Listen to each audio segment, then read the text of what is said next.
Relive the album, Arno Carstens revisits the Hello Goodbye Boys. I've interviewed Arno Carstens so many times now that you'd think he's got nothing left to tell me. Yet, every time we speak, I learn something new about his songwriting process. His method as a songwriter is not something I reference lightly either. Arno Carstens is a legendary songwriter, there's no other way of putting it, and his reputation precedes him. Following the breakout success of Another Universe, his debut solo venture, and before that, with Springbok Nude Girls, Carstens didn't really need to prove himself anymore. He'd shown South Africa that he was, undoubtedly, a master of indie punk rock. And so early in his career too. He'd struck gold with timeless tracks like Blue Eyes, Genie, and Another Universe, and he could now make, write, create, being in a totally different state of mind. In fact, I remember him telling me once, success can become incredibly restrictive, but it's also freeing. I might be paraphrasing here, but you get the gist. Cue the Hello Goodbye Boys. An album of untethered experimentation, and perhaps Arno Carstens at his most free. The album was about capturing shadows from my surroundings at the time, he tells me. We were constantly touring, hence the name. Picture this. You're on the road with your dearest friends, making music, seeing places, faces, always on the move. Looking back, it was fun just hanging out with the guys and being creative, having that opportunity.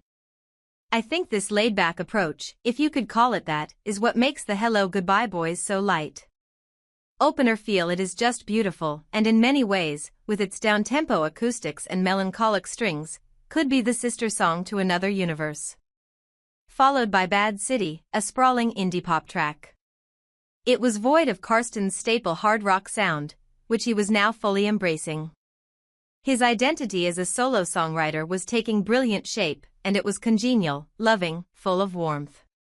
But, like any good piece of art, it wasn't really all solo. The band was made up of friends from my favorite South African bands at the time, Arno tells me. Warren and Kevin Leisure, Brendan Jury, Jerome Reiner, and Albert Frost. Brian Oshie as producer. I remember the vibe as tense excitement, he continues. Like a bunch of guys who are about to drive cars way above their pay grade. Once again, I keep going back to the spirit of collaboration that underpins this record. And if you listen, you'll hear it everywhere. Whole Heart might sound like a love song at first, and in many ways it is, but it's also about looking for a whole love, and we all know that the purest form of love is friendship.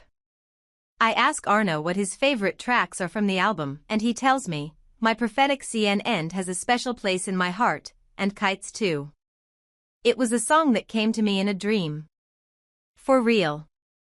To make art freely and with love is such a privilege, and I think Arno Carstens tapped into that feeling on his sophomore offering. The Hello Goodbye Boys is a snapshot of life being lived, and that's what makes this record so vital. It's not some listless attempt at clinging on to the success of your past. It's just guys who love each other, doing what they love.